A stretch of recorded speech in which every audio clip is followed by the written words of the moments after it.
ನಮಸ್ತೆ. ನನಗೆ ಇವತ್ತು ಈ ಒಂದು ಕ್ಲಾಸ್ ಮಿಸ್ ಮಾಡ್ಕೋತಿದ್ದೆ ಅಂತ ನನ್ನ ಮನಸ್ಸಲ್ಲಿ ಅನ್ಕೋತಿದ್ದೆ. ರಾತ್ರಿ ಎಲ್ಲ ಬೇಡ, ಹೋಗೋದು ಬೇಡ, ಮೈಗೆ ಹುಷಾರಿಲ್ಲ ಅಂತ. ಫಸ್ಟ್ ಆಫ್ ಆಲ್ ಶಿವಕುಮಾರ್ ಸರ್ಗೆ ಟ್ಯಾಂಕ್ಸ್ ಹೇಳಕ್ಕೆ ಇಷ್ಟಪಡ್ತೀನಿ. ನಾವೆಲ್ಲೇ ಮೀಟಿಂಗಲ್ಲಿ ಕುಂತ್ಕೊಂಡ್ರು ನಿಮ್ಮದು ವಿಡಿಯೋನ ತೆಗೆದು ತಿರೋದು ಮುಂದೆ ಆಗ್ತಾಯಿದ್ರು. ನಮ್ಗೆ ಗೊತ್ತಿಲ್ಲ ಸರಸ್ ಸರ್ ಅಂದರೆ ಏನು ಅಂತ ಗೊತ್ತಿಲ್ಲ. ನಾನು ಪರ್ಸಿ ಸರ್ ಮನೆಗೆ ಹೋದಾಗೆಲ್ಲ ಫೀಲ್ಡ್ಗೆ ವರ್ಕ್ ಹೋದಾಗೆಲ್ಲ ವಾರಗಟ್ಟಲೆ ಹೋಗ್ತೀವಿ. ಅಲ್ಲೆಲ್ಲ ಹೋದಾಗಲೆಲ್ಲ ನಿಮ್ಮದೇ ವಿಡಿಯೋ ಅಂದರೆ ತಂದಿಡ್ತಿದ್ರು. ಯಾರು ಅಂತ ಕೇಳ್ತಾರೇನೋ ಇವರು ಅಂತ.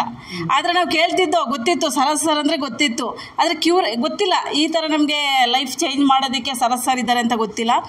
10 ವರ್ಷ ಕತ್ತೆ ದುಡಿಯಂಗೆ ದುಡ್ದೋ ಸರ್. ಯಾವ ವ್ಯಕ್ತಿ ಒಂದು ನೀವು ಹೇಳ್ಕೊಟ್ಟಂಥ ಪಾಯಿಂಟು ಒಂದು ಅಪ್ಲೈನು ನನಗೆ ಈ ಥರ ಹೋದ್ರೆ ಹಿಂಗಾಗುತ್ತೆ, ದುಡ್ಡು ಬರುತ್ತೆ, ಕೆಲಸ ಮಾಡಿ ಅಂತ ಹೇಳ್ಕೊಟ್ರು. ದುಡ್ಡು ಯಾವ ಥರ ಬರುತ್ತೆ ಅಂತ ಹೇಳ್ಕೊಡ್ಲಿಲ್ಲ. ನಾನು ಹಾರ್ಡ್ ವರ್ಕರು. ಎಲ್ಲ ಹೆಣ್ಮಕ್ಳು 5 ಗಂಟೆಗೆ ಮನೆಗೆ ಹೋಗೋಕೆ ಇಷ್ಟಪಡ್ತಾರೆ. ನಾನು 10 ಗಂಟೆ ರಾತ್ರಿ ಆದರೂ ಪ್ಲ್ಯಾನಲ್ಲೇ ಕೂತ್ಕೋತಿದ್ದೆ. ಆದರೆ ನಾನೊಂದು ಚೇಂಜ್ ಮಾಡ್ಕೋಬೇಕು ಅನಿಸಿದ್ದು ಇವಾಗ ಡ್ರೆಸ್ ಕೋಡು ವೆರಿ ಇಂಪಾರ್ಟೆಂಟು. ನಾ ಇನ್ನೊಂದು ವಿಷಯ ಹೇಳೋಕ್ಕೆ ಇಷ್ಟಪಡ್ತೀನಿ. ನಮ್ಮ ಬ್ರದರ್ನ ಸಿಕ್ಕಾಬಿಟ್ಟೆ ಬೈತಿದ್ದೆ. ಅವ್ನು ದುಡ್ಡು ಕೇಳಿದಾಗಲೆಲ್ಲ ಬೈತಿದ್ದೆ. ಯಾಕಂದರೆ ಅವ್ನು 12 ಲಕ್ಷ ನನಗೆ ಕೊಟ್ಟಿದ್ದ ನೆಟ್ವರ್ಕ್ ಬರುವಾಗ.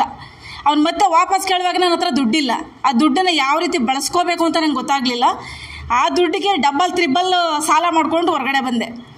ಇವಾಗ ನಮ್ಮ ತಮ್ಮನಿಗೆ ನನಗೆ ಟ್ಯಾಂಕ್ಸ್ ಹೇಳೋಕ್ಕೆ ಇಷ್ಟಪಡ್ತೀನಿ. ಅವರು ನಮ್ಮ ಗುರು ಅಂತ ಅನ್ಕೋತೀನಿ. ಅವರು ಸರಸ್ ಸರ್ ಕಾಲ್ ಮಾಡಿದಾಗಲೆಲ್ಲ ನನಗೆ ಅವ್ರನ್ನ ನೆನೆಸ್ಕೊಂಡು ಕಣ್ಣೀರು ಬರ್ತಾಯಿತ್ತು. ಅವನು ಕರೆಕ್ಟ್ ಮಾಡ್ಕೋ, ಯಾವ ಥರ ಮಾಡ್ತಿದ್ದೆ, ಇನ್ನೂ ಸೋಲ್ತಾ ಇದೆಯಾ, ನೀನು ಊರಲ್ಲೂ ಇರಲ್ಲ, ಹಂಗಾಗ್ಬಿಡ್ತೀಯಾ ಅಂತ ನನಗೆ ಹೇಳ್ತಾನೆ ಬಂದ. ನಾನು ಅವ್ನಿಗೆ ಬೈತಾನೆ ಬಂದೆ ಇದುವರೆಗೂ, ಈ ಸೆಕೆಂಡ್ವರೆಗೂ. ಇನ್ನು ಮುಂದೆ ಹಂಗೆ ಆಗಲ್ಲ ಸರ್, ನನ್ನ ಡ್ರೆಸ್ ಕೋಡ್ನ ನಾನು ಚೇಂಜ್ ಮಾಡ್ಕೋಬೇಕು ಅನ್ನಿಸ್ತು. ಶಿವಕುಮಾರ್ ಸರ್ ಎಷ್ಟೋ ಸರಿ DPಗೆ ಬಂದು, ರತ್ನ ಮೇಡಮ್ ನೀವು ಎಡರ್ತಾ ಇದ್ದೀರಾ, ಇನ್ನೂ ಅಷ್ಟು ನಿಮಗೆ ಸಾಲ ಆಗುತ್ತೆ, ಬಂದುಬಿಡ್ರಿ ಹೊರಗಡೆ ಅಂತ ಹೇಳಿದಾಗ ನಾನು ಸಿಕ್ಕಾಬಟ್ಟೆ ನನ್ನ ಮುಂದೆ ಯಾರೂ ಇಲ್ಲ. ನನಗೆ ಸ್ಟೇಜ್ ಗೊತ್ತು, 1000 ಜನ ಮಧ್ಯೆ ಗೊತ್ತು, ಮೋಟಿವೇಶನ್ ಮಾಡೋದು ಗೊತ್ತು. ಮೋಟಿವೇಶನ್ ಹೊಟ್ಟೆ ತುಂಬಲ್ಲ ಅಂತ ಗೊತ್ತಿರಲಿಲ್ಲ. ಇಲ್ಲಿಗೆ ಬಂದಮೇಲೆ ಸರಸ್ ಸರ್ನ ಮೀಟಿಂಗ್ ಕೇಳಿ ರೀಲ್ ಯಾವುದು, ರಿಯಾಲಿಟಿ ಯಾವುದು ಅನ್ನೋದು ನನಗೆ ಫಸ್ಟ್ನೇ 0 ಕ್ಲಾಸ್ಗೆ ಬಂದಾಗಲೇ ನನಗೆ ಗೊತ್ತಾಯಿತು. ನಾನು ತುಂಬ ಓದಬೇಕು ಅನ್ನೋದು ತುಂಬ ಖುಷಿ ಇತ್ತು. ನಮ್ಮ ಚಿಕ್ಕಪ್ಪ ಬಂದು PhD, ಅವರು ಡಾಕ್ಟರೇಟ್ ಪಡೆದ್ರು. ನಾನು ನೆಟ್ವರ್ಕಲ್ಲೇ PhD ಮಾಡಿಬಿಟ್ಟಿದ್ದೀನಿ ಅನ್ನೋ ಒಂದು ಮೈಂಡ್ ಸೆಟ್ ಇತ್ತು ಆವಾಗಲೇ, ಒಂದು 6 ವರ್ಷದಿಂದನೇ. ಇವಾಗ ಕಾಲೇಜ್ಗೆ ಹೋಗಬೇಕು ಅನ್ನೋ ಫೀಲ್ ಇತ್ತು. ಇಲ್ಲಿ ಕುಂತ್ಕೊಂಡಾಗಲೆಲ್ಲ ನಾನು ಇವಾಗ ಫಸ್ಟ್ PUC ಅನ್ನೋ ಫೀಲ್ ಮಾಡ್ತಾಯಿದ್ದೀನಿ ಸರ್. ಅದು ಇನ್ನೂ ಖುಷಿ ನನಗೆ.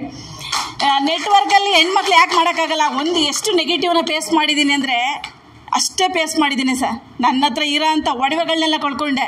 ಇವತ್ತು ನನಗೆ ಮನಸ್ಸು ಸೆಟ್ಟಾಗಿದ್ದು ಇನ್ನೂ 2 ಲಕ್ಷ ಸಾಲ ಮಾಡಿ ನಾನು ಒಡವೆ ಹಾಕೋಬೇಕು ಅಂತ ಮನಸ್ಸು ಬಂತು. ಯಾಕಂದರೆ ಆ ಸಾಲ ತೀರಿಸೋ ಕೆಪಾಸಿಟಿ ನೀವು ಕೊಡ್ತಾ ಇದ್ದೀರಾ ಅಂತಲೂ ಗೊತ್ತಾಯಿತು.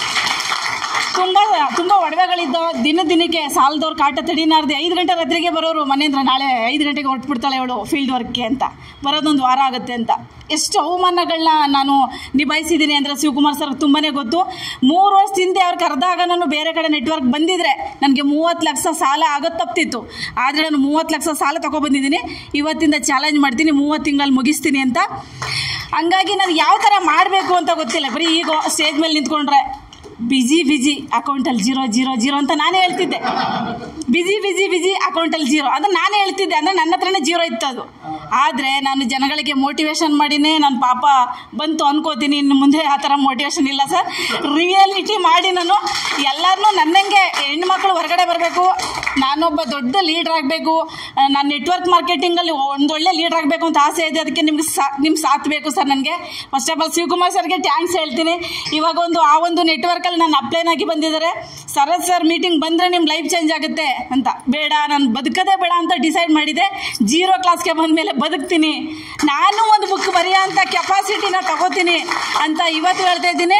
ನೆಕ್ಸ್ಟು ಇನ್ನು 10 ತಿಂಗಳಲ್ಲಿ ಈ ರತ್ನನೇ ಬೇರೆ, ನೆಕ್ಸ್ಟ್ ರತ್ನನೇ ಬೇರೆ, ಬಿಫೋರ್ ಆಫ್ಟರ್ ನಾನು ಆಗ್ತೀನಿ ಸರ್.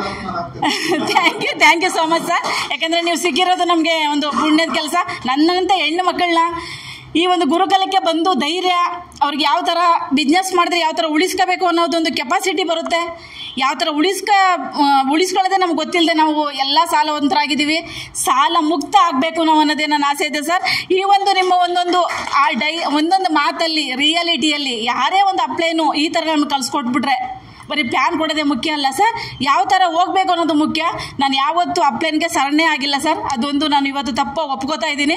ಅವ್ರು ಹೇಳ್ತಾ ಇದ್ರೆ ನಾಳೆ ಬರ್ತೀನಿ ಹೋಗಿ ಅಂತಿದೆ. ಶಿವಕುಮಾರ್ ಸರ್ ಕೊಟ್ಟಿರೋಂಥ ಟಾರ್ಚರು ಯಾರಿಗೂ ಕೊಟ್ಟಿಲ್ಲ ಸರ್. ಆದರೆ ಅವರು ಕೊನೆಗೆ 3 ವರ್ಷ ನನ್ನ ಕರ್ಕೊಂಡು ಹೊರಗಡೆ ಬರೋಗಂಟು ನಾನು ಬಿಡಲಿಲ್ಲ ಸರ್. ನಿಮ್ಮದೇ ವಿಡಿಯೋ ಇತ್ತು, ನಿಮ್ಮದೇ ಬುಕ್ ಇತ್ತು, ಆ ಬುಕ್ಕಲ್ಲೇ ಎತ್ಕೊಬಂದ್ರು ನನ್ನನ್ನು. ಅದು ಅಲ್ಲದೆ ಪರಶಿವ ಸಾರು, ನಾವೆಲ್ಲ ನಿಮ್ಮ ಬಗ್ಗೆ ಮಾತಾಡ್ಕೊಂಡು ಇನ್ನೂ ಒಂದು 10 ಜನಗಳಿಗೆ ನಿಮ್ಮ ಮಾರ್ಗದರ್ಶನ ಬೇಕು ಅಂತ ಕೇಳ್ತಾ ನಾನು ಮಾತು ಮುಗಿಸ್ತೀನಿ ಸರ್. ಬಿಸ್ನೆಸ್ ಜ್ಞಾನ ಭಂಡಾರದಲ್ಲಿ 3 ಪುಸ್ತಕ ಇರುತ್ತೆ. 3 ಪುಸ್ತಕ ಸೇರಿ ತುಂಬಾ ಕಡಿಮೆ ಬೆಲೆಗೆ, ಅಂದ್ರೆ ಪ್ರಿಂಟಿಂಗ್, GST ಮತ್ತೆ ಸರ್ವಿಸ್ ಕೊರಿಯರ್ ಚಾರ್ಜಸ್ ಬಿಟ್ರೆ ಮತ್ತೇನು ತಗೊಂತ ಇಲ್ಲ. ಟೀಮ್ ಕಟ್ಟೋದು ಹೇಗೆ, ಕಡಿಮೆ ಸಮಯದಲ್ಲಿ ಹಣ ಹೇಗೆ ಗಳಿಸಬಹುದು. ಸೊ ತುಂಬಾ ಜನ ಪುಸ್ತಕ ತಗೊಂತಿದ್ದಾರೆ, ತುಂಬಾ ಕಡಿಮೆ ಸ್ಟಾಕ್ ಅವೈಲೇಬಲ್ ಇದೆ, ಆದಷ್ಟು ಜಲ್ದಿ ತೆಗೆದುಕೊಳ್ಳಿ. ಹಾಗಾಗಿ ಅಂಬೇಡ್ಕರ್ ಅವರು ಒಂದು ಮಾತು ಹೇಳಿದ್ದಾರೆ, ಯಾರು ಶಿಕ್ಷಣವನ್ನು ಪಡಿತಾರೆ ಅವರು ಹುಲಿಯ ತರ ಗರ್ಜನೆ ಮಾಡಬಹುದು ಅಂತ. ಹಾಗೆ ನಾನು ಕೂಡ ಹೇಳ್ತೀನಿ, ನೆಟ್ವರ್ಕ್ ಮಾರ್ಕೆಟಿಂಗ್ ಅಲ್ಲಿ ಯಾರು ಜ್ಞಾನವನ್ನು ಪಡಿತಾರೋ ನೆಟ್ವರ್ಕ್ ಮಾರ್ಕೆಟಿಂಗ್ ಅವರು ನೆಟ್ವರ್ಕ್ ಮಾರ್ಕೆಟ್ ಅಲ್ಲಿ ಹುಲಿ ತರ ಗರ್ಜನೆ ಮಾಡಬೇಕು ಅಂತ ಹೇಳಿದ್ರೆ ಈ MLM ಬಿಸ್ನೆಸ್ ಜ್ಞಾನ ಭಂಡಾರ ಪುಸ್ತಕನ ಇವತ್ತೇ ಖರೀದಿ ಮಾಡಿ. ಸೊ 97393139 ಈ ನಂಬರ್ಗೆ ಕಾಲ್ ಮಾಡಿ, ನಾನು ನಿಮಗೆ ಹೇಗೆ ತಗೋಬೇಕು ಅಂತ ಹೇಳ್ತೀನಿ. ಫ್ರೀ ಹೋಮ್ ಡೆಲಿವರಿನೂ ಇರುತ್ತೆ. ಸೊ ಇದನ್ನ ಮೊದಲು ಫೈನ್ ಸ್ನೇಹಿತರೆ, ಇನ್ನು ಹೊರಡ್ತೀನಿ ನಾನು. ಮತ್ತೆ ಹೊಸ ವಿಡಿಯೋ ಜೊತೆ ಬರ್ತೀನಿ. ಸಬ್ಸ್ಕ್ರೈಬ್ ಮಾಡೋದು, ಲೈಕ್ ಮಾಡೋದು, ಲಿಂಕ್ ನ ಶೇರ್ ಮಾಡೋದು ದಯವಿಟ್ಟು ಮರಿಬೇಡಿ. ಮತ್ತೆ ಆಲ್ ದ ಬೆಸ್ಟ್. ಮತ್ತೇನಾದ್ರೂ ಇದ್ರೆ ನನ್ನ ಜೊತೆ ಪರ್ಸನಲ್ ಟಚ್ ಇರಿ. Love you, take care, bye.